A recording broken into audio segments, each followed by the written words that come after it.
सत्ता में किसी ना किसी अब सब आंख दिखा रही है तो ये तस्वीरें देखेंगे कि जो है ये ब्राह्मण समाज के समुदाय से जो डिटेन किया जाए, लगातार तस्वीरें आप देखेंगे जंतर मंतर से। ये तस्वीरें तो आप देखेंगे कि इनको डिटेन करके ले जाया जा रहा है। रावण जैसे कितने आएंगे, चंद्रशेखर रावण कुछ है थोड़ी नहीं। अरे सांसद है कितने, 400 सांसद हैं।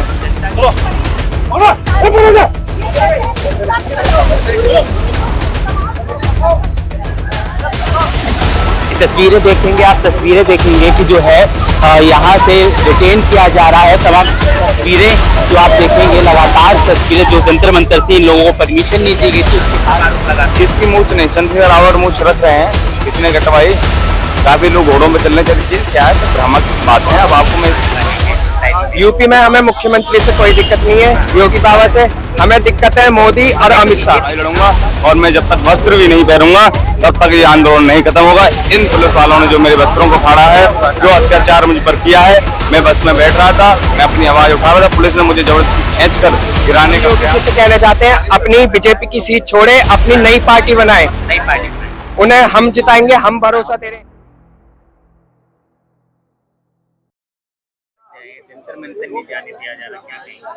जंतर मंतर इसलिए नहीं जाने दिया जा रहा है, मोदी सरकार ने अपनी पुलिस प्रशासन को आगे करा है और उन्हें मिलना है तो खुद आके जंतर मंतर पे मिले और पुलिस को आगे ना करे। और यूजीसी कानून वापस ले, वरना तो हम प्रदर्शन जारी रखेंगे। कैसे करेंगे प्रदर्शन? आप लोग फोन तो पा नहीं रहे, कैसे करेंगे? पहुंचेंगे, हम पहुंचेंगे, ज्यादा से ज्यादा संख्या में अभी आएंगे और लोग। ये कितने लोगों को जो पोस्टर ले रखे हैं इसका क्या मतलब है? ये यूजीसी रोल बैक, ये हमारे ऊपर, जैसे कि हमारे स्टूडेंट के ऊपर कोई 80 नंबर ला रहा है उसे एडमिशन नहीं मिला है, कोई 30 नंबर ला रहा है उसे एडमिशन मिला है। ये कहाँ का वो है यूजीसी कानून? पहले आप लोग ने कभी मांग की भाई, आज जो है बीजेपी का प्रोटेस्ट हो चुका, अब आप लोग भी सड़कों पर आ रहे हैं, यह हमारे साथ भेदभाव किया जा रहा है, जातिवादी छेड़ी जा रही है और जातिवादी छेड़ी जाएगी तो ब्राह्मण और बनिए और ठाकुर ये एकजुट होकर मोदी सरकार को गिराएंगे एक बार जरूर। वोट तो आप ही लोगों ने दिया था, लेकिन अब हम नहीं देंगे। लोग लेकर आए थे, कहा भी जाता है कि ब्राह्मणों की सरकार है, बीजेपी सरकार है। अब हम नहीं देंगे, अब सरकार गिरानी है। क्या लग रहा है यूपी में भी अभी इलेक्शन आने वाले हैं?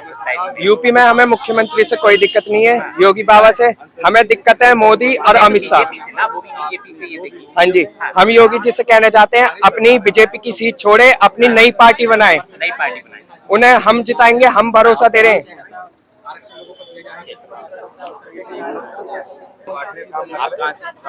मैं बेसिकली बिहार से हूँ। यस, आप लोगों को जंतर मंतर नहीं जाने दिया, आज आप लोग क्या कहेंगे?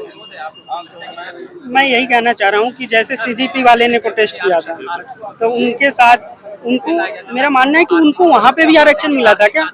क्योंकि मैं स्वर्णवंश से आता हूँ तो मुझे वहाँ पे नहीं जाने दिया पर उनको जाना दिया।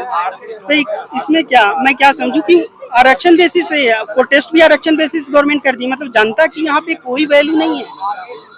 अभी जो इलेक्शन आने वाली है 27 में, तो वहाँ पे अगर उन्होंने यूजीसी रोल बैक नहीं किया, अगर प्रोटेस्ट क्रीमी लेयर जो आरक्षण रिजर्वेशन में क्रीमी लेयर खत्म नहीं किया तो उनको ये भुगतना पड़ेगा।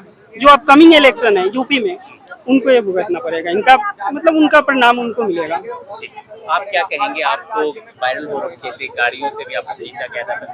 वायरल देखो, वायरल तो होना ना होना वो एक विषय अलग है, मगर मेरा संकल्प है मैं अंतिम सांस तक इस आंदोलन को बढ़ाऊंगा और इस आंदोलन की लड़ाई लड़ूंगा और मैं जब तक वस्त्र भी नहीं पहनूंगा तब तक ये आंदोलन नहीं खत्म होगा। इन पुलिस वालों ने जो मेरे वस्त्रों को फाड़ा है, जो अत्याचार मुझ पर किया है, मैं बस में बैठ रहा था, मैं अपनी आवाज उठा रहा था, पुलिस ने मुझे जबरदस्ती खींच कर गिराने का प्रयास किया, गिराया, मेरे काफी चोट भी आई। वो तो मैं मरने से ही बच गया, वो तो जमीन में मेरा सिर नहीं लगा, तो मेरी उस दिन मृत्यु भी हो सकती थी। आप कहाँ से आते हैं? मैं वैसे बनारस में संपूर्ण संस्कृत विश्वविद्यालय का विद्यार्थी हूँ और विद्या अध्ययन करता हूँ।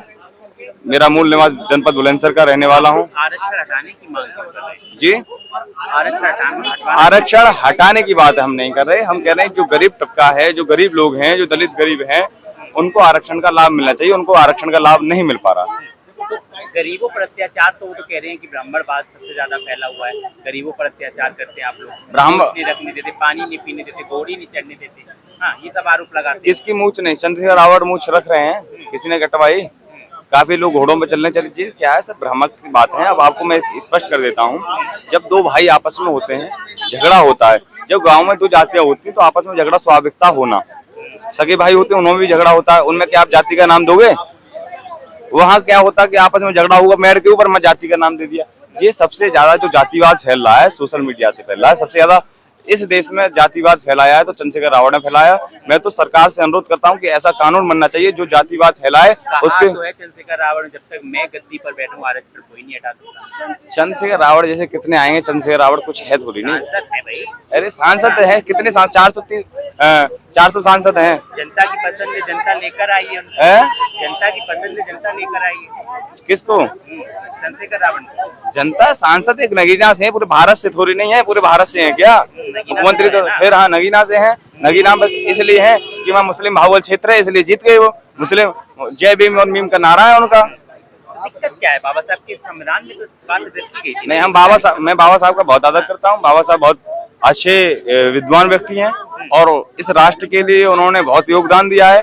बाकी जो बाबा साहब के नाम पर वो राजनीति कर रहे हैं, गंदी राजनीति कर रहे हैं, बाबा साहब का नाम भी धूमिल कर रहे हैं, ऐसे लोगों से 10 साल के लिए रखा गया था संविधान में। ऐसे लोगों से सतर्क रहना चाहिए, क्योंकि ये देश में गृह युद्ध कराने का काम कर रहे हैं। ऐसे लोगों के जो गृह युद्ध कराने का काम करे उसकी भारत से नागरिकता खत्म हो जानी चाहिए। ऐसा कानून बनना चाहिए। सरकार से अनुरोध करता हूँ। और सत्ता पक्ष के भी खिलाफ है। हम देखो इसलिए खिलाफ हैं कि सामान्य वर्ग का ना तो सत्ता पक्ष है ना विपक्ष है, सब सामान्य वर्ग का शोषण कर रहे हैं। सामान्य वर्ग बताओ ना, बीजेपी सरकार ब्राह्मणों की सरकार है। कहे आप कह रहे हो कि शोषण ये बताओ कि जब देश आजाद हुआ कश्मीर में किसका शोषण हुआ? एक बार पत्रकार महोदय बताओ, कश्मीर में किसका शोषण हुआ?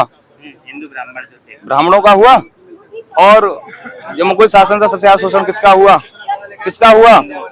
हिंदुओं का। उसमें भी ठाकुर पंडितों का सबसे ज्यादा शोषण हुआ। मुस्लिम कौन बने? ठाकुर बने सबसे ज्यादा। क्यों? अत्याचार उन्हीं पर किया गया। उससे पहले किसका शासन था? ब्राह्मणों का शासन कब रहा है बताइए? कभी नहीं रहा ब्राह्मणों का शासन। बीजेपी सरकार। अरे यार आप मनगढ़ंत कहानी पढ़ रहे हो। और आप ही तो लेके आए ना बीजेपी। किसको? बीजेपी। देखो बीजेपी को लाना ना लाना, किसी ना किसी को तो लाओगे सत्ता में, किसी ना किसी को। अब सब आंख दिखा रही है तो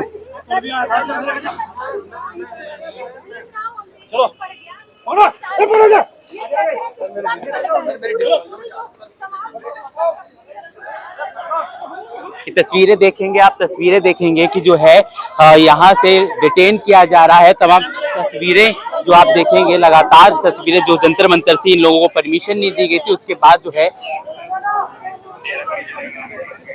ये तस्वीरें देखेंगे कि जो है ये ब्राह्मण समाज के समुदाय से जो डिटेन किया जाए। लगातार तस्वीरें आप देखेंगे जंतर मंतर से, ये तस्वीरें जो आप देखेंगे कि इनको डिटेन करके ले जाया जा रहा है, क्योंकि ये जो है यहाँ पर बिना परमिशन की जो है यहाँ पर धरना दे रखे थे। उसके बाद जो है इस तरीके की तस्वीरें। हम काम ना करें, काम भी ना करें।